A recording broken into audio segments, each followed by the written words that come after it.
అందరూ నమస్కారం. Welcome back to general points YouTube channel. ఈ వీడియోలో RRB, ALP technician, NTPC, JEE, అలాగే ఎస్ఎస్సికి సంబంధించిన సిహెచ్ఎస్ఎల్, సిజిఎల్, ఎంటీఎస్, అలాగే ఇతర సెంట్రల్ గవర్నమెంట్ ఎగ్జామ్స్, అలాగే స్టేట్ గవర్నమెంట్స్ ఎగ్జామ్స్ సంబంధించి అయితే మనం జనరల్ అవేర్నెస్ అలాగే జనరల్ నాలెడ్జ్ సంబంధించి 1000 జీకే బిట్స్ అనేటువంటి ఒక ప్లేలిస్ట్ అయితే క్రియేట్ చేసి వీడియోలు అయితే చేయడం జరుగుతుందండి. సో ఇంకా ఎవరైనా మన ఛానల్ సబ్స్క్రైబ్ చేసుకోతే వెంటనే సబ్స్క్రైబ్ చేసుకోండి. అలాగే మీకు ఈ వీడియో నచ్చినట్లయితే లైక్ చేయండి, షేర్ చేయండి. సో లేట్ చేయకుండా వీడియోలోకి వెళ్ళిపోదాం. సో ఫస్ట్ బిట్ వచ్చేసి భారత రాజ్యాంగంలో ఏ ఆర్టికల్ గ్రామ పంచాయతీల గురించి ప్రత్యేకంగా ప్రస్తావించింది అన్నారండి. సో మనకి భారత రాజ్యాంగంలో గ్రామ పంచాయతీల గురించి అయితే ప్రత్యేకంగా ఆర్టికల్ 40లో అయితే వివరించబడిందండి. సో ఆన్సర్ వచ్చేసి ఆర్టికల్ 40. అలాగే నెక్స్ట్ బిట్ వచ్చేసి మంటలను ఆర్పుటకు ఉపయోగించేటువంటి వాయువు ఏది అన్నారండి. సో మంటలను ఆర్పడానికి అయితే కార్బన్ డైఆక్సైడ్ CO2 అయితే ఉపయోగిస్తారండి. సో మోస్ట్లీ ఇంపార్టెంట్ బిట్ అండి, 2 బిట్లు. అలాగే నెక్స్ట్ బిట్ వచ్చేసి భారత రాజ్యాంగాన్ని మొదటిసారిగా ఎప్పుడు సవరించారు అన్నారండి. భారత రాజ్యాంగాన్ని అయితే మొదటిసారిగా 1951 జూన్ 18 అయితే సవరించడం జరిగిందండి. అలాగే నెక్స్ట్ బిట్ వచ్చేసి గేదె పాలులో ఎన్ని కొవ్వులు ఉంటాయి అన్నారు. సో గేదె పాలలో ఎంత శాతం కొవ్వులు ఉంటాయి అన్నారండి. సో ఆన్సర్ వచ్చేసి 6 to 12% అయితే కొవ్వులు అయితే ఉంటాయండి. ఎగ్జాక్ట్గా అయితే 7.2% అయితే కొవ్వులు అయితే ఉంటాయండి. ఆన్ యావరేజ్కి అయితే 7.2%. కానీ గేదె పాలలో కొవ్వులు అనేటువంటిది 6 to 12% వరకు అయితే ఉంటాయండి. అలాగే నెక్స్ట్ బిట్ వచ్చేసి భారతదేశపు చివరి మొఘల్ చక్రవర్తి ఎవరు అన్నారండి. సో భారతదేశపు చివరి మొఘల్ చక్రవర్తి వచ్చేసి బహదూర్ షా జాఫర్. అలాగే నెక్స్ట్ బిట్ వచ్చేసి ఫతేపూర్ సిక్రీలోని జామా మసీద్ ఎవరు నిర్మించారు అన్నారండి. ఫతేపూర్ సిక్రీలోని జామా మసీద్ని అక్బర్ గారు అయితే నిర్మించడం జరిగిందండి. మొఘల్ చక్రవర్తి అయినటువంటి అక్బర్ గారు అయితే నిర్మించడం జరిగింది. అలాగే నెక్స్ట్ బిట్ వచ్చేసి పోర్చుగీస్ వారు భారతదేశంలో తమ మొదటి కర్మాగారాన్ని ఎక్కడ స్థాపించారు అన్నారండి. సో పోర్చుగీస్ వారు తమ మొదటి కర్మాగారాన్ని అయితే కాలికట్ 1500 AD సంవత్సరంలో అయితే నిర్మించడం జరిగిందండి. అలాగే నెక్స్ట్ బిట్ వచ్చేసి రెండవ తరైన్ యుద్ధం ఎప్పుడు జరిగింది అన్నారండి. సో రెండవ తరైన్ యుద్ధం వచ్చేసి క్రీస్తు శకం 1192 సంవత్సరంలో అయితే జరిగిందండి. ఇది రాజ్పుత్ పృథ్వీ రాజ్ చౌహాన్కి అలాగే మహమ్మద్ గోరీ మధ్య అయితే జరిగిందండి. ఈ రెండవ తరైన్ యుద్ధంలో మహమ్మద్ గోరీ గారు అయితే విజయం సాధించడం అయితే జరిగిందండి. అలాగే నెక్స్ట్ బిట్ వచ్చేసి భారత జాతీయ కాంగ్రెస్ ఎప్పుడు స్థాపించబడింది అన్నారండి. సో మోస్ట్ ఇంపార్టెంట్ బిట్ అండి, చాలా ఎగ్జామ్స్ లో రిపీటెడ్ అడిగిన బిట్. భారత జాతీయ కాంగ్రెస్ అనేటువంటిది డిసెంబర్ 28న 1885 సంవత్సరంలో అయితే స్థాపించడం జరిగిందండి. సో చాలా ఎగ్జామ్స్ లో అడిగారు, ఇయరే అడిగారు చాలా సార్లు. భారత జాతీయ కాంగ్రెస్ అనేటువంటిది 1885 సంవత్సరంలో డిసెంబర్ 28వ తారీఖున అయితే స్థాపించబడిందండి. అలాగే నెక్స్ట్ బిట్ వచ్చేసి బ్రహ్మ సమాజ స్థాపకుడు ఎవరు అన్నారండి. సో మనకి బ్రహ్మ సమాజ స్థాపకుడు వచ్చేసి రాజా రామ్మోహన్ రావు గారండి. సో రాజా రామ్మోహన్ రావు గారు బ్రహ్మ సమాజాన్ని అయితే స్థాపించడం జరిగిందండి. అలాగే నెక్స్ట్ బిట్ వచ్చేసి గురుత్వాకర్షణకి ప్రతిస్పందనగా మొక్క భాగం యొక్క కదలికను ఏమంటారు అన్నారండి. సో గురుత్వాకర్షణ ప్రతిస్పందనగా మొక్క యొక్క భాగం కదలికను ఏమంటారు అన్నారంటే ఆన్సర్ వచ్చేసి జియోట్రోపిజం. సో మనకి గురుత్వాకర్షణ ప్రతికూలంగా మొక్క కదలడాన్ని జియోట్రోపిజం అయితే అంటారండి. అలాగే నెక్స్ట్ బిట్ వచ్చేసి బ్రహ్మ సమాజాన్ని ఎప్పుడు స్థాపించారు అన్నారండి. సో ప్రీవియస్ బిట్ లో బ్రహ్మ సమాజాన్ని ఎవరు స్థాపించారన్నారు. సో బ్రహ్మ సమాజాన్ని రాజా రామ్మోహన్ రాయ్ గారు స్థాపించారని చెప్పడం జరిగింది. సో ఇప్పుడు బ్రహ్మ సమాజాన్ని ఎప్పుడు స్థాపించారు అన్నారండి. సో ఇది కూడా చాలా ఇంపార్టెంట్ బిట్ అండి. బ్రహ్మ సమాజాన్ని 1828లో కలకత్తాలో అయితే స్థాపించడం జరిగిందండి. సో బ్రహ్మ సమాజాన్ని 1828లో కలకత్తాలో స్థాపించారు. అలాగే నెక్స్ట్ బిట్ వచ్చేసి కోల్డ్ బ్లడ్ జంతువుల వర్గానికి చెందినవి ఏవి అన్నారండి. సో మనకి కోల్డ్ బ్లడ్ జంతువుల వర్గానికి సంబంధించినవి పాము మరియు కప్ప. ఈ రెండు కోల్డ్ బ్లడ్ జంతువుల వర్గానికి అయితే సంబంధించినవండి. అలాగే నెక్స్ట్ బిట్ వచ్చేసి తీరరేఖ లేని సముద్రం ఏది, తీరరేఖ లేని సముద్రం ఏది అనండి. సో మోస్ట్ ఇంపార్టెంట్ బిట్, చాలా ఎగ్జామ్స్లో అడిగినటువంటి బిట్ అండి. సో ఆన్సర్ వచ్చేసి సర్గోసా సముద్రం. సో సర్గోసా సముద్రానికి తీరరేఖ అయితే ఉండదండి. అలాగే నెక్స్ట్ బిట్ వచ్చేసి భారతదేశ తీరరేఖ పొడవు ఎంత అన్నారు. సో ఇది కూడా చాలా ఇంపార్టెంట్ బిట్ అండి. భారతదేశం యొక్క తీరరేఖ ఎంత అని అడిగారు, పొడవు ఎంత అన్నారు. భారతదేశం యొక్క తీరరేఖ ఎన్ని కిలోమీటర్లు ఉంటుంది అని అడిగారండి. సో మనకి 7516.6 కిలోమీటర్లు అయితే భారతదేశం యొక్క తీరరేఖ అయితే ఉంటుందండి. సో మోస్ట్ ఇంపార్టెంట్ బిట్ అండి, భారతదేశం యొక్క తీరరేఖ పొడవు ఎంత, 7516.6 కిలోమీటర్లు. అలాగే నెక్స్ట్ బిట్ వచ్చేసి భారతదేశంలోనే అతి పొడవైన తీరరేఖను కలిగిన రాష్ట్రం ఏది అన్నారండి. సో భారతదేశంలో అతి పొడవైన తీరరేఖ కలిగిన రాష్ట్రం వచ్చేసి గుజరాత్ అండి. సో ఈ గుజరాత్ అనేటువంటిది 41 పోర్టులను అయితే కలిగి ఉందండి ఈ తీరరేఖ ప్రాంతంలో. సో మనకి భారతదేశంలోని అతి పొడవైన తీరరేఖ కలిగినటువంటి రాష్ట్రం వచ్చేసి గుజరాత్. అలాగే నెక్స్ట్ బిట్ వచ్చేసి ఆంధ్రప్రదేశ్ తీరరేఖ పొడవు ఎంత అన్నారండి. సో మనకి ఆంధ్రప్రదేశ్ యొక్క తీరరేఖ వచ్చేసి 974 కిలోమీటర్లు అండి. సో మనం ఆంధ్రప్రదేశ్ యొక్క తీరరేఖ అనేటువంటిది 974 కిలోమీటర్లు ఉంటుంది. సో ఇది గుజరాత్ తర్వాత అత్యధిక తీరరేఖ ఉన్నటువంటి రాష్ట్రం వచ్చేసి ఆంధ్రప్రదేశ్. అలాగే నెక్స్ట్ బిట్ వచ్చేసి భారతదేశంలో తీరరేఖను కలిగిన రాష్ట్రాలు ఎన్ని ఉన్నాయి అన్నారండి. సో మనకి భారతదేశంలో తీరరేఖ ఉన్నటువంటి రాష్ట్రాలు వచ్చేసి 9 అయితే ఉన్నాయండి. సో మనకి 9 రాష్ట్రాలు అయితే భారతదేశం యొక్క తీరరేఖను అయితే పంచుకుంటున్నాయి. సో అవి ఇక్కడ రాష్ట్రాలు అయితే కింద ఇవ్వడం జరిగింది. గుజరాత్, మహారాష్ట్ర, గోవా, కర్ణాటక, కేరళ, తమిళనాడు, ఆంధ్రప్రదేశ్, ఒడిశా, పశ్చిమ బెంగాల్. అలాగే నెక్స్ట్ బిట్ వచ్చేసి జాతీయ గీతం మరియు జాతీయ జెండాను గౌరవించడం అంటే ఏమిటి అన్నారండి. సో అది ఆన్సర్ వచ్చేసి ప్రతి పౌరుని ప్రాథమిక కర్తవ్యం. సో మనకి జాతీయ గీతాన్ని అలాగే జాతీయ జెండాను గౌరవించడం అనేటువంటిది ప్రతి పౌరుని యొక్క ప్రాథమిక కర్తవ్యం అండి. ఇది ఆర్టికల్ 51A అయితే పొందుపరచడం జరిగిందండి. సో మనకి మోస్ట్ ఇంపార్టెంట్ బిట్ అండి. జాతీయ గీతం మరియు జాతీయ జెండాను గౌరవించడం అంటే ప్రతి పౌరుని యొక్క ప్రాథమిక కర్తవ్యం. ఇది ఆర్టికల్ 51A అయితే పొందుపరచడం జరిగిందండి. అలాగే నెక్స్ట్ బిట్ వచ్చేసి ముస్లిం లీగ్ ఏ సంవత్సరంలో స్థాపించబడింది అన్నారండి. సో ముస్లిం లీగ్ అనేటువంటిది 1906 క్రీస్తు శకంలో అయితే స్థాపించడం జరిగిందండి. సో దీన్ని ఢాకా నవాబ్ ఆగా ఖాన్ అలాగే ఢాకాలో నవాబ్ మొహిన్ ఉల్ ముక్ గారు వీళ్ళిద్దరైతే స్థాపించడం జరిగిందండి. సో మనకి ముస్లిం లీగ్ని ఎవరు స్థాపించారు అన్నారు, ఎప్పుడు స్థాపించారు అని అడిగారండి. సో మనకి ముస్లిం లీగ్ అనేటువంటిది 1906 క్రీస్తు శకంలో అయితే స్థాపించడం జరిగింది. దీన్ని ఢాకా నవాబ్ ఆగా ఖాన్ అలాగే ఢాకాలో నవాబు మొహిన్ ఉల్ ముక్ వీళ్ళిద్దరూ అయితే కలిసి స్థాపించడం అయితే జరిగిందండి. అలాగే నెక్స్ట్ బిట్ వచ్చేసి హర్ప నాగరికత ఏ సంవత్సరంలో కనుగొనబడింది అన్నారండి. సో హర్ప నాగరికత అనేటువంటిది 1921 సంవత్సరంలో అయితే కనుగొనబడిందండి. అలాగే నెక్స్ట్ బిట్ వచ్చేసి రాజ్యాంగంలో ఆర్టికల్ 1 దేనికి సంబంధించినది అన్నారండి. సో మనకి భారత రాజ్యాంగంలో ఆర్టికల్ 1 అనేటువంటిది భారత రాష్ట్రాల యూనియన్ గా అయితే పేర్కొనడం జరిగిందండి. సో మనకి రాజ్యాంగంలోని ఆర్టికల్ 1 దేనికి సంబంధించింది అన్నారు. సో ఆన్సర్ వచ్చేసి భారత్ రాష్ట్రాల యూనియన్ గా అయితే పేర్కొనబడిందండి. అలాగే నెక్స్ట్ బిట్ వచ్చేసి రాజ్యాంగంలోని ఆర్టికల్ 14 దేనికి సంబంధించినది అన్నారండి. సో రాజ్యాంగంలోనేటువంటి ఆర్టికల్ 14 అనేటువంటిది చట్టం ముందు అందరూ సమానులే అనేటువంటిది అయితే పేర్కొనబడిందండి. సో మనకి ఆర్టికల్ 14 అనేటువంటిది చట్టం ముందు అందరూ సమానులే అనేటువంటిది అయితే సూచిస్తుందండి. అలాగే నెక్స్ట్ బిట్ వచ్చేసి రాజ్యాంగంలోని ఆర్టికల్ 12 నుంచి 35 వరకు దేనికి సంబంధించినవి అన్నారండి. సో ఆర్టికల్ 12 to 35 అనేటువంటివి ప్రాథమిక హక్కులకు సంబంధించినటువంటి ఆర్టికల్స్ అండి. సో మోస్ట్లీ ఇంపార్టెంట్ బిట్ అండి. ప్రాథమిక హక్కులు ఏ ఆర్టికల్ నుంచి ఏ ఆర్టికల్ వరకు ఉన్నాయని అడుగుతారు. సో 12 నుంచి 35 వరకు అయితే ఉన్నటువంటి ఆర్టికల్స్ ని ప్రాథమిక హక్కులను అయితే సూచిస్తాయండి. అలాగే నెక్స్ట్ బిట్ వచ్చేసి భారతదేశానికి చివరి బ్రిటిష్ గవర్నర్ జనరల్ ఎవరు అన్నారండి. భారతదేశానికి చివరి బ్రిటిష్ గవర్నర్ జనరల్ వచ్చేసి lord Mountbatten. So lord Mountbatten గారు అయితే మనకి భారతదేశానికి చివరి బ్రిటిష్ గవర్నర్ జనరల్ అండి. సో ఇది ఇక్కడ గుర్తుపెట్టుకోవాల్సిన అంశం ఏంటంటే చివరి బ్రిటిష్ గవర్నర్ జనరల్ అన్నారు. సో బ్రిటిష్ చివరి గవర్నర్ జనరల్ వచ్చేసి లార్డ్ మౌంట్ బాటన్. అలాగే నెక్స్ట్ బిట్ వచ్చేసి స్వతంత్ర భారతదేశానికి మొదటి మరియు చివరి భారతీయ గవర్నర్ జనరల్ ఎవరు అన్నారండి. ఇక్కడ ఈ బిట్ లో భారతీయ గవర్నర్ జనరల్ అన్నారండి. సో ఆన్సర్ వచ్చేసి చక్రవర్తి రాజగోపాలాచారి. సో ఈ రెండు బిట్లు అనేటువంటి చాలా ఇంపార్టెంట్ బిట్లు అండి, చాలా ఎగ్జామ్స్ లో అడిగినటువంటి బిట్లు. సో బ్రిటిష్ గవర్నర్ జనరల్ అంటే లార్డ్ మౌంట్ బాటన్, చివరి బ్రిటిష్ గవర్నర్ జనరల్ అంటే లార్డ్ మౌంట్ బాటన్. అలాగే స్వతంత్ర భారతదేశానికి మొదటి అలాగే చివరి భారతీయ గవర్నర్ జనరల్ అంటే చక్రవర్తి రాజగోపాలాచారి. అలాగే నెక్స్ట్ బిట్ వచ్చేసి భారతదేశ తొలి గవర్నర్ జనరల్ ఎవరు అన్నారండి. సో భారతదేశానికి తొలి గవర్నర్ జనరల్ వచ్చేసి Warren Hastings. So Warren Hastings గారు అయితే భారతదేశం యొక్క తొలి గవర్నర్ జనరల్. సో ఈయన బ్రిటిష్ వారండి. అలాగే నెక్స్ట్ బిట్ వచ్చేసి పంచాయతీరాజ్ 3 అంచెల వ్యవస్థను మొదటిసారిగా ఆమోదించిన భారత రాష్ట్రం ఏది అన్నారండి. సో మనకి పంచాయతీరాజ్ వ్యవస్థను ఆమోదించిన మొదటి రాష్ట్రం వచ్చేసి రాజస్థాన్. అలాగే నెక్స్ట్ బిట్ వచ్చేసి పంచాయతీరాజ్ అభివృద్ధికి ముఖ్యమైన కమిటీలు ఏవి అన్నారండి.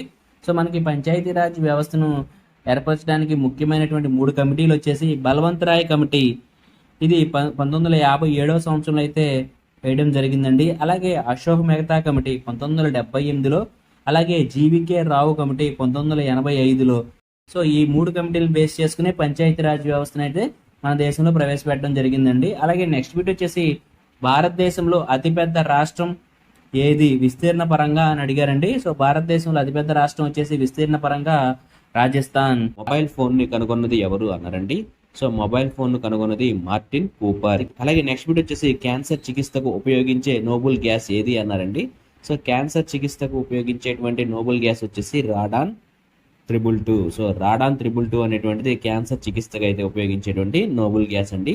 అలాగే నెక్స్ట్ బిట్ వచ్చేసి రక్తపోటు ఏ గ్రంథి ద్వారా నియంత్రించబడుతుంది అన్నారండి. సో మనం రక్తపోటు అనేటువంటిది అడ్రినల్ గ్రంథి ద్వారా అయితే నియంత్రించబడుతుందండి, బీపీ అనేటువంటిది. సో మనకి ఇది అఫీషియల్ సోల్జర్ జీడీ ఎగ్జామ్లో అయితే ఇవ్వడం జరిగిందండి. సో మోస్ట్ ఇంపార్టెంట్ బిట్, రక్తపోటు అనేటువంటిది అడ్రినల్ గ్రంథి ద్వారా అయితే నియంత్రించబడుతుంది. అలాగే నెక్స్ట్ బిట్ వచ్చేసి మానవ ఊపిరితిత్తులు పీల్చే గాలిలో కార్బన్ డైఆక్సైడ్ శాతం ఎంత అన్నారండి. సో మనకి ఇది 4.4% అయితే ఉంటుందండి కార్బన్ డైఆక్సైడ్ శాతం. మానవుని యొక్క పీల్చేటువంటి గాలిలో కార్బన్ డైఆక్సైడ్ యొక్క శాతం వచ్చేసి 4.4%.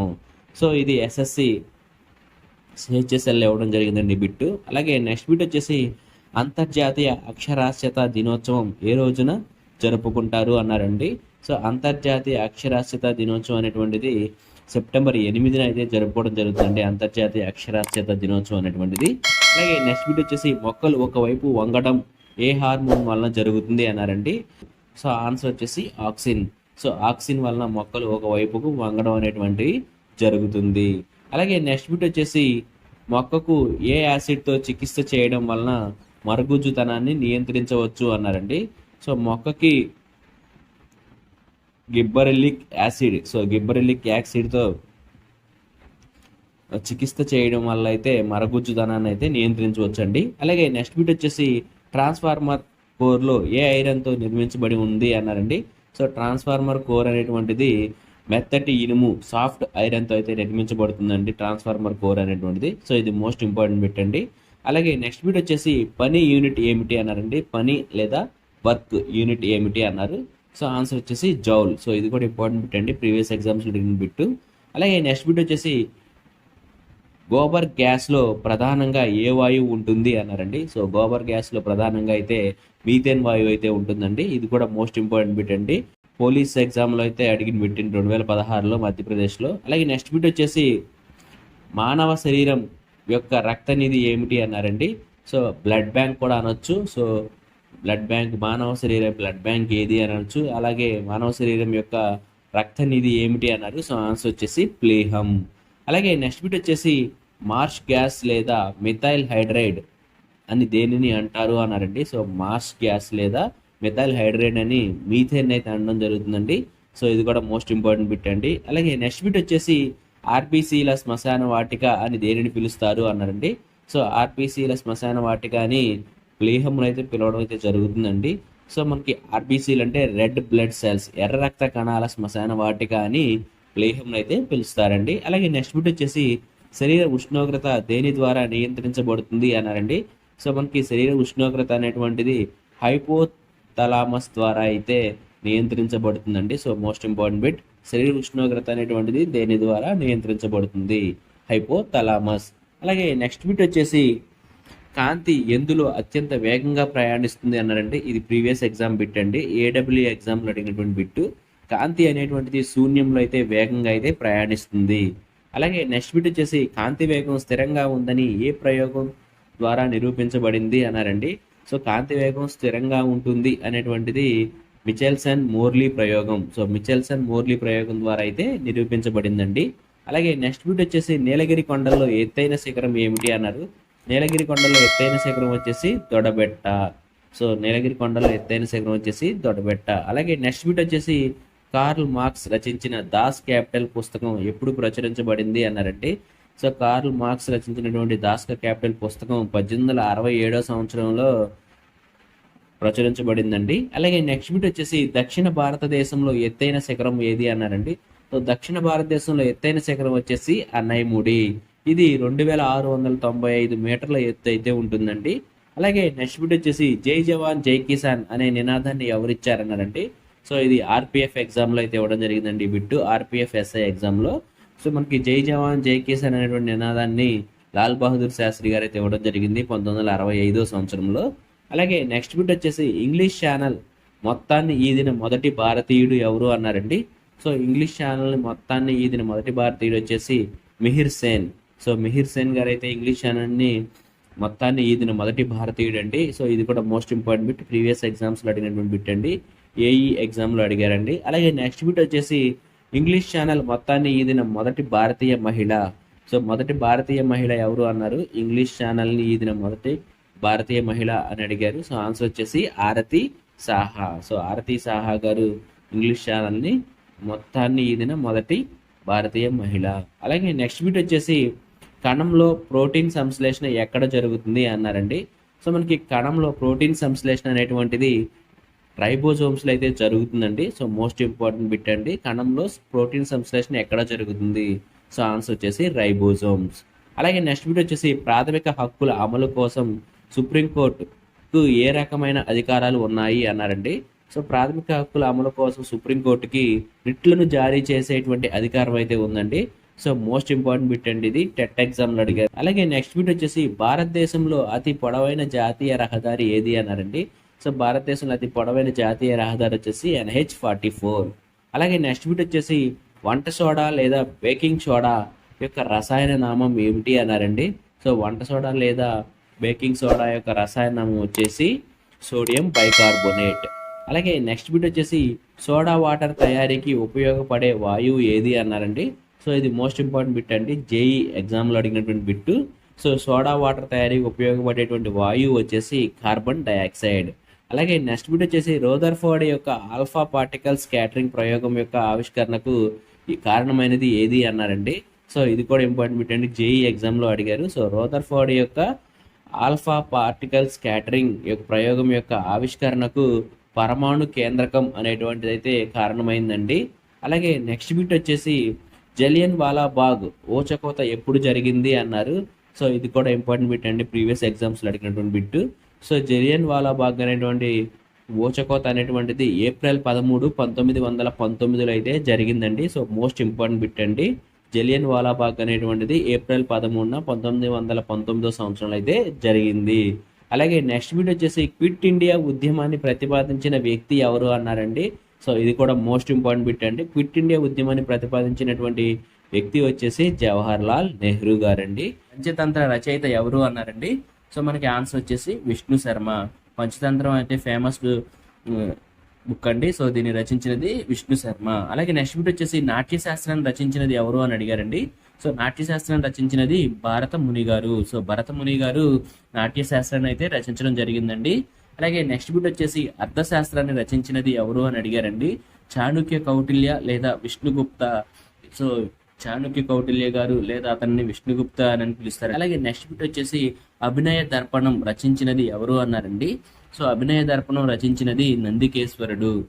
అభినయ దర్పణం రచించినది ఎవరు అని అడిగారు, నందికేశ్వరుడు. అలాగే నెక్స్ట్ బిట్ వచ్చేసి మృత్యుకటిక చిన్న మట్టి బండి అనే పుస్తకాన్ని రచించినది ఎవరు అన్నారండి. సో మృత్యుకటిక అనేటువంటిది ఫేమస్ బుక్ అండి. సో దీంట్లో ఒక మనిషి యొక్క జీవితంలో ఉన్నటువంటి రకరకాలైనటువంటి పాత్రల గురించి అయితే ఎక్స్ప్లెయిన్ చేయడం జరిగిందండి. సో ఈ మృత్యుకటిక అనేటువంటి చిన్న మట్టి బండి అనేటువంటి పుస్తకాన్ని రచించినది శూద్రక్. సో శూద్రక్ గారు అయితే ఈ మృత్యుకటిక చిన్న మట్టి బండి అనేటువంటి పుస్తకాన్ని అయితే రచించారండి. అలాగే నెక్స్ట్ బిట్ వచ్చేసి భరతనాట్యానికి మూలాధారాలుగా ఏవి పరిగణించబడుతున్నాయి అన్నారండి. సో మనకి భరతనాట్యానికి అయితే మూలంగా నాట్యశాస్త్రము, అభినయ దర్పణం ఈ రెండింటిని రెఫరెన్స్గా తీసుకుని భరతనాట్యాన్ని అయితే ఫామ్ చేయడం అయితే జరిగిందండి. సో భరతనాట్యానికి మూలంగా నాట్యశాస్త్రము, అభినయ దర్పణం అయితే తీసుకోవడం జరిగింది. అలాగే నెక్స్ట్ బిట్ వచ్చేసి రాజ్యసభ సభ్యులు ఎవరి ద్వారా ఎన్నుకోబడతారు అన్నారండి. రాజ్యసభ సభ్యులు శాసనసభకు ఎన్నికైనటువంటి సభ్యుల ద్వారా అయితే వారి యొక్క ఓటు హక్కు ద్వారా వాళ్ళు రాజ్యసభ సభ్యులు అయితే ఎన్నుకోబడతారండి. సో శాసనసభకు ఎవరైతే ఎన్నుకుంటారో వారి యొక్క ఓటు హక్కు ద్వారా అయితే ఈ రాజ్యసభ సభ్యులు అయితే ఎన్నుకోబడడం జరుగుతుందండి. అలాగే నెక్స్ట్ బిట్ వచ్చేసి భారతదేశం యొక్క నెపోలియన్ అని ఎవరిని పిలుస్తారు అన్నారండి. సో ఇండియన్ నెపోలియన్ అని ఎవరిని పిలుస్తారు అని అడిగారు. సో ఆన్సర్ వచ్చేసి సముద్రగుప్తుడు. అలాగే నెక్స్ట్ బిట్ వచ్చేసి ప్రపంచంలో అతి పెద్ద డెల్టా ఏది అన్నారండి. సో ఇది మోస్ట్ ఇంపార్టెంట్ బిట్ అండి. సో ప్రపంచంలో అతి పెద్ద డెల్టా వచ్చేసి గంగా బ్రహ్మపుత్ర డెల్టా అండి. సో దీన్ని సుందర్బన్స్ డెల్టా అని కూడా అంటారు. అలాగే నెక్స్ట్ బిట్ వచ్చేసి ప్రపంచంలో అత్యంత పొడి ప్రదేశం ఏది అన్నారండి. సో ప్రపంచంలో అత్యంత పొడి ప్రదేశం వచ్చేసి చిలీలోని అటకామా ఎడారి అండి. సో ఇది ఎప్పుడు పొడిగానే ఉంటుంది. అలాగే నెక్స్ట్ బిట్ వచ్చేసి ప్రపంచంలో అతిపెద్ద ఉప్పు నీటి సరస్సు ఏది అన్నారండి. సో ప్రపంచంలో అతిపెద్ద ఉప్పు నీటి సరస్సు వచ్చేసి కాస్పియన్ సముద్రం అండి. ఇది మోస్ట్ ఇంపార్టెంట్ బిట్ అండి. అలాగే నెక్స్ట్ బిట్ వచ్చేసి భారతదేశంలో అతిపెద్ద ఉప్పు నీటి సరస్సు ఏది అన్నారండి. సో భారతదేశంలో అతిపెద్ద ఉప్పు నీటి సరస్సు వచ్చేసి చిలికా సరస్సు. అలాగే నెక్స్ట్ బిట్ వచ్చేసి నేత్రదానంలో దాత కంటిలోని ఏ భాగాన్ని ఉపయోగిస్తారు అన్నారండి. సో నేత్రదానంలో దాత యొక్క కంటిలోని శుక్లపటాన్ని అయితే ఉపయోగిస్తారండి. సో శుక్లపటం లేదా కార్నియా ఈ భాగాన్ని అయితే మనకి నేత్రదానంలో అయితే ఉపయోగిస్తారు. అలాగే నెక్స్ట్ బిట్ వచ్చేసి మానవ శరీరంలో ఎక్కువగా లభ్యమయ్యే మూలకం ఏది అన్నారండి. సో మానవ శరీరంలో ఎక్కువగా లభ్యమయ్యే మూలకం వచ్చేసి ఆక్సిజన్. అలాగే నెక్స్ట్ బిట్ వచ్చేసి ప్రపంచ బాల కార్మిక వ్యతిరేక దినోత్సవం ఎప్పుడు జరుపుకుంటారు అన్నారండి. సో ప్రపంచ బాల కార్మిక దినోత్సవం అనేటువంటి వ్యతిరేక దినోత్సవం అనేటువంటిది జూన్ 12న అయితే జరుపుకుంటారండి. అలాగే నెక్స్ట్ బిట్ వచ్చేసి ఎన్ని అమైనో ఆమ్లాలు మన శరీరంలో ప్రోటీన్ల తయారీకి ఉపయోగపడతాయి అన్నారండి. సో మనకి 20 అమైనో ఆమ్లాలు మన శరీరంలోని ప్రోటీన్ల తయారీకి అయితే ఉపయోగపడతాయండి. అలాగే నెక్స్ట్ బిట్ వచ్చేసి కంటిలోకి ప్రవేశించే కాంతి మొత్తాన్ని నియంత్రిస్తుంది ఏది అన్నారండి. సో మనకి కంటిలోకి ప్రవేశించే కాంతిని నియంత్రించేది ఏది అని అడిగారు. సో ఆన్సర్ వచ్చేసి ప్యూపల్ లేదా ఐరిస్. మన కంటిలోకి ప్రవేశించేటువంటి కాంతిని నియంత్రించేది ప్యూపల్ అండి. సో ప్యూపల్ని నియంత్రించేది ఐరిస్. సో ఇది ఆప్షన్స్ బట్టి మీరు ఆన్సర్ అయితే చేయాలండి. అలాగే నెక్స్ట్ బిట్ వచ్చేసి ఎమర్జెన్సీ సమయంలో ఏ ప్రాథమిక హక్కులను రద్దు చేయలేము అన్నారండి. ఆర్టికల్ 20, 21 ఈ రెండు ఆర్టికల్స్ని అయితే ఎమర్జెన్సీ సమయంలో అయితే రద్దు చేయలేమండి. సో ఆర్టికల్ 21 వచ్చేసి జీవించే హక్కు అండి. అలాగే ఆర్టికల్ 20 అనేటువంటిది ఏమిటో అనేది మీరు కామెంట్లో మెన్షన్ చేయండి. అలాగే నెక్స్ట్ బిట్ వచ్చేసి మనిషి కడుపులో ఏ గ్యాస్ట్రిక్ రసాలు స్రవిస్తాయి అన్నారండి. సో మనిషి కడుపులో HCl మరియు పెప్సిన్ ఈ రెండు గ్యాస్ట్రిక్ రసాలు అయితే స్రవించబడతాయండి. సో ఇవి మనం తిన్నటువంటి ఆహారాన్ని జీర్ణం చేయడానికి ఉపయోగపడతాయి. అలాగే నెక్స్ట్ బిట్ వచ్చేసి భారతదేశంలో అతిపెద్ద మ్యూజియం ఏది అన్నారండి. సో భారతదేశంలో అతిపెద్ద మ్యూజియం వచ్చేసి ఇండియన్ మ్యూజియం అండి. ఇది కోల్కతాలో అయితే ఉంది. అలాగే నెక్స్ట్ బిట్ వచ్చేసి రక్త సమూహాలను ఎవరు కనుగొన్నారు అన్నారండి. సో రక్త వర్గాలను అయితే ఎవరు కనుగొన్నారు అని అడిగారు. సో ఆన్సర్ వచ్చేసి కార్ల్ ల్యాండ్స్టైనర్. సో కార్ల్ ల్యాండ్స్టైనర్ అనేటువంటి ఆయన రక్త వర్గాలను అయితే కనుగొనడం జరిగిందండి. అలాగే నెక్స్ట్ బిట్ వచ్చేసి బల్బు యొక్క ఫిలమెంట్ దేనితో తయారు చేయబడింది అన్నారండి. సో బల్బు యొక్క ఫిలమెంట్ అనేటువంటిది టంగస్టన్తో అయితే తయారు చేయబడింది. అలాగే నెక్స్ట్ బిట్ వచ్చేసి భారతదేశపు మొదటి మహిళా IPS అధికారి ఎవరు అన్నారండి. సో మనకి భారతదేశపు మొదటి మహిళా IPS అధికారి వచ్చేసి Kiran Bedi. So most important bit అండి. అలాగే నెక్స్ట్ బిట్ వచ్చేసి భారతదేశపు మొదటి మహిళా క్యాబినెట్ మంత్రి ఎవరు అన్నారండి. సో భారతదేశపు మొదటి మహిళా క్యాబినెట్ మంత్రి వచ్చేసి అమృత కౌర్. సో అమృత కౌర్ గారు ఆరోగ్య శాఖ మంత్రిగా అయితే భారతదేశపు మొట్టమొదటి మహిళా క్యాబినెట్ మంత్రిగా అయితే ఉన్నారండి. అలాగే నెక్స్ట్ బిట్ వచ్చేసి భారతదేశపు మొదటి లోక్సభ స్పీకర్ ఎవరు అన్నారండి. సో భారతదేశపు మొదటి లోక్సభ స్పీకర్ గారు వచ్చేసి గణేష్ వాసుదేవ్ మౌలాంకర్. సో గణేష్ వాసుదేవ్ మౌలాంకర్ గారు అయితే భారతదేశపు మొదటి లోక్సభ స్పీకర్ గారండి. అలాగే నెక్స్ట్ బిట్ వచ్చేసి విమానం టైర్లను నింపడానికి ఏ వాయువును ఉపయోగిస్తారు అన్నారండి. సో విమానంలోని టైర్లలో గాలి నింపడానికి అయితే ఏ వాయువును ఉపయోగిస్తారు అన్నారు. సో ఆన్సర్ వచ్చేసి nitrogen. So most important bit అండి. అలాగే నెక్స్ట్ బిట్ వచ్చేసి దేశబంధు అని ఎవరిని పిలుస్తారు అన్నారండి. సో దేశబంధు అని చిత్తరంజన్ దాస్ గారిని అయితే పిలవడం జరుగుతుందండి. సో ఇది కూడా మోస్ట్ ఇంపార్టెంట్ బిట్ అండి. అలాగే నెక్స్ట్ బిట్ వచ్చేసి భారతదేశపు మొదటి మహిళా గవర్నర్ ఎవరు అన్నారండి. సో భారతదేశపు మొదటి మహిళా గవర్నర్ గారు వచ్చేసి సరోజినీ నాయుడు గారు. అలాగే నెక్స్ట్ బిట్ వచ్చేసి భారతదేశపు మొదటి మహిళా ముఖ్యమంత్రి ఏ రాష్ట్రానికి చెందినవారు అన్నారండి. సో భారతదేశపు మొదటి మహిళా ముఖ్యమంత్రి వచ్చేసి ఉత్తరప్రదేశ్ రాష్ట్రానికి అయితే చెందినవారండి. సో ఆవిడ వచ్చేసి శ్రీమతి సుచేత కృపలాని. సో సుచేత కృపలాని గారు భారతదేశపు మొదటి మహిళా ముఖ్యమంత్రి గారండి. సో ఆమె ఉత్తరప్రదేశ్ రాష్ట్రానికి అయితే చెందినవారండి. అలాగే నెక్స్ట్ బిట్ వచ్చేసి భారత జాతీయ జల జంతువు ఏది అన్నారండి. సో భారత జాతీయ జల జంతువు వచ్చేసి గంగానది డాల్ఫిన్. గంగానది డాల్ఫిన్ అనేటువంటిది భారత జాతీయ జల జంతువు అండి. దేశంలో బొగ్గు సమృద్ధిగా లభించే ప్రాంతం ఏది అన్నారండి. సో ఆన్సర్ వచ్చేసి గోండ్వానా బొగ్గు క్షేత్రాలు. అలాగే నెక్స్ట్ బిట్ వచ్చేసి భారతదేశంలో అత్యధిక వర్షపాతం నమోదయ్యే ప్రాంతం ఏది అన్నారండి. సో మనకి మేఘాలయ రాష్ట్రంలోని మాసిన్ రామ్లో భారతదేశంలో అత్యధిక వర్షపాతం అయితే నమోదవుతుందండి. అలాగే నెక్స్ట్ బిట్ వచ్చేసి సో మనకి పేదరిక నిర్మూలన నినాదం వచ్చేసి గరీబీ హటావో ఇచ్చినటువంటి ప్రధాని ఎవరు అన్నారండి. సో ఆన్సర్ వచ్చేసి ఇందిరా గాంధీ. అలాగే నెక్స్ట్ బిట్ వచ్చేసి పేదరిక నిర్మూలన అని ఏ ప్రణాళికను పిలుస్తారు అన్నారండి. 4వ పంచవర్ష ప్రణాళికను పేదరిక నిర్మూలన ప్రణాళిక అయితే అంటారండి. సో మనకి ఆ టైంలోనే ఇందిరాగాంధీ గారు గరీబీ హటావో అనేటువంటి పేదరిక నిర్మూలన నినాదం అయితే ఇవ్వడం జరిగింది. అలాగే నెక్స్ట్ బిట్ వచ్చేసి వేరుశనగను అత్యధికంగా ఏ దేశంలో ఉత్పత్తి చేస్తారు అన్నారండి. వేరుశనగను అత్యధికంగా ఉత్పత్తి చేసేటువంటి దేశం వచ్చేసి చైనా. అలాగే సెకండ్ ప్లేస్లో భారతదేశం అయితే ఉందండి. వేరుశనగను అత్యధికంగా ఉత్పత్తి చేసేటువంటి సెకండ్ ప్లేస్లో భారతదేశం అయితే ఉంది. సో ఫస్ట్ ప్లేస్లో అయితే చైనా, సెకండ్ ప్లేస్ అయితే భారతదేశం. అలాగే నెక్స్ట్ బిట్ వచ్చేసి భారతదేశంలో ఏ రాష్ట్రంలో వేరుశనగలు అత్యధికంగా ఉత్పత్తి చేస్తున్నారు అన్నారండి. సో మన భారతదేశంలో గుజరాత్లో అయితే ఎక్కువగా వేరుశనగలు అయితే అత్యధికంగా అయితే ఉత్పత్తి చేస్తున్నారు. అలాగే నెక్స్ట్ బిట్ వచ్చేసి సరళమైన సుగంధ హైడ్రోకార్బన్ ఏది అన్నారండి. సో మనకి సరళమైన సుగంధ హైడ్రోకార్బన్ వచ్చేసి బెంజిన్. సో బెంజిన్ యొక్క కెమికల్ ఫార్ములా వచ్చేసి C6H6. అలాగే నెక్స్ట్ బిట్ వచ్చేసి 1904లో భారత విశ్వవిద్యాలయాల చట్టం ఆమోదించబడినప్పుడు భారతదేశ వైస్రాయ్ ఎవరు అన్నారండి. సో మనకి 1904లో భారత విశ్వవిద్యాలయాల చట్టం అయితే ఆమోదించబడిందండి. సో మనకి అప్పుడు ఉన్నటువంటి భారతదేశ వైస్రాయ్ వచ్చేసి లార్డ్ కర్జన్. అలాగే నెక్స్ట్ బిట్ వచ్చేసి బాల్ పాయింట్ పెన్నును ఎవరు ఆవిష్కరించారు అన్నారండి. సో బాల్ పాయింట్ పెన్నును లాస్లో బీరో అనేటువంటి ఆయన అయితే ఆవిష్కరించారండి. అలాగే నెక్స్ట్ బిట్ వచ్చేసి నీటి ట్యాంక్లోని ఆల్గేను తొలగించడానికి ఉపయోగించే రసాయనం ఏమిటి అన్నారండి. సో మనకి నీటి ట్యాంక్లో ఉన్నటువంటి ఆల్గేను తొలగించడానికి కాపర్ సల్ఫైట్ అయితే ఉపయోగిస్తారండి. సో ఆన్సర్ వచ్చేసి కాపర్ సల్ఫైట్. అలాగే నెక్స్ట్ బిట్ వచ్చేసి ఏ కాంతిని మొక్కలు బలంగా గ్రహిస్తాయి అన్నారండి. సో మనకి మొక్కలు అనేటువంటివి ఎరుపు మరియు నీలం, రెడ్ అండ్ బ్లూ, ఈ రెండు కాంతులను అయితే మొక్కలు బలంగా అయితే గ్రహించడం జరుగుతుందండి. అలాగే నెక్స్ట్ బిట్ వచ్చేసి 10 రూపాయల నోట్లపై ఎన్ని భాషలు ఉంటాయి అన్నారండి.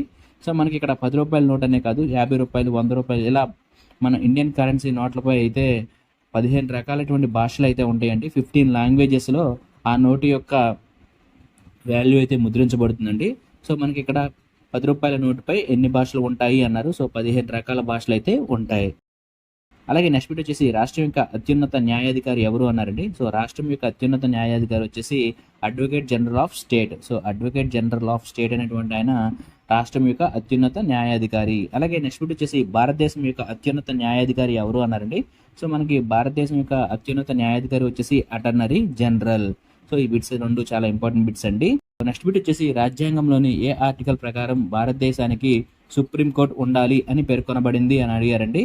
సో మనకి సుప్రీంకోర్టు యొక్క ఆర్టికల్ అయితే అడగడం జరిగిందండి ఈ బిట్లో. సో మనకి సుప్రీంకోర్టు యొక్క ఆర్టికల్ వచ్చేసి 124. అలాగే నెక్స్ట్ బిట్ వచ్చేసి ప్రపంచంలోనే అతి పొడవైన పర్వత శ్రేణి ఏది అన్నారండి. సో ప్రపంచంలోనే అతి పొడవైన పర్వత శ్రేణి వచ్చేసి ఆండీస్.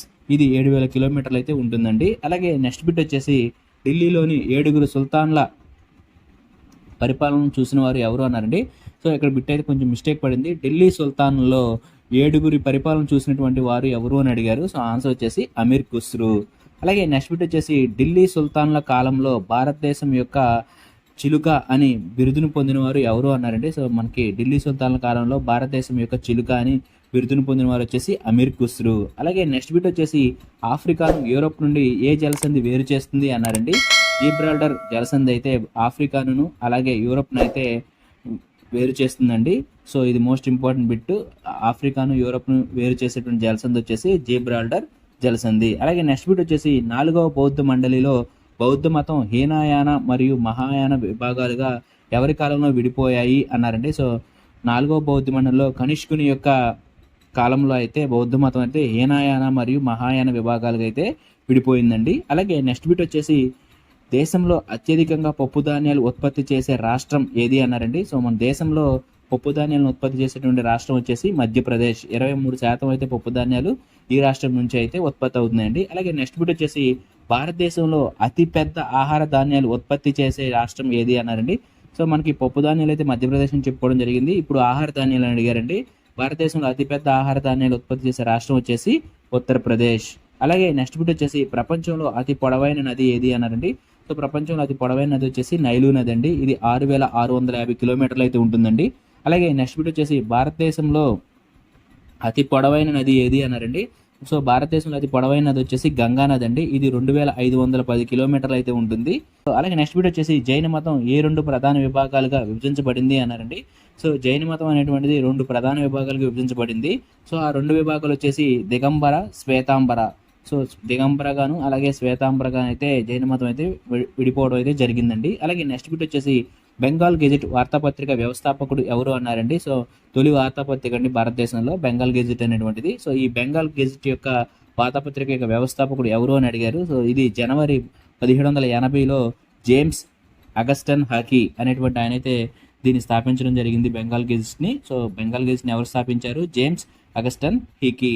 అలాగే నెక్స్ట్ బిట్ వచ్చేసి ప్రపంచంలో అత్యధిక అటవీ విస్తీర్ణం ఉన్నటువంటి దేశం ఏది అన్నారండి. సో ప్రపంచంలో అత్యధిక అటవీ విస్తీర్ణ దేశం వచ్చేసి రష్యా. అలాగే నెక్స్ట్ బిట్ వచ్చేసి భారతదేశంలో అత్యధిక అటవీ విస్తరణ ఉన్నటువంటి రాష్ట్రం ఏది అన్నారండి. సో మధ్యప్రదేశ్ అనేటువంటిది భౌగోళికంగా రాష్ట్ర విస్తీర్ణంలో 30.7% అయితే అటవీ విస్తరణ అయితే ఉందండి. సో మనకు భారతదేశంలో అత్యధిక అటవీ విస్తరణ ఉన్నటువంటి రాష్ట్రం వచ్చేసి మధ్యప్రదేశ్. నెక్స్ట్ బిట్ వచ్చేసి భారతదేశ ప్రధానమంత్రిగా నియమితులై మొట్టమొదటి రాజ్యసభ సభ్యులు ఎవరు అని అడిగారండి.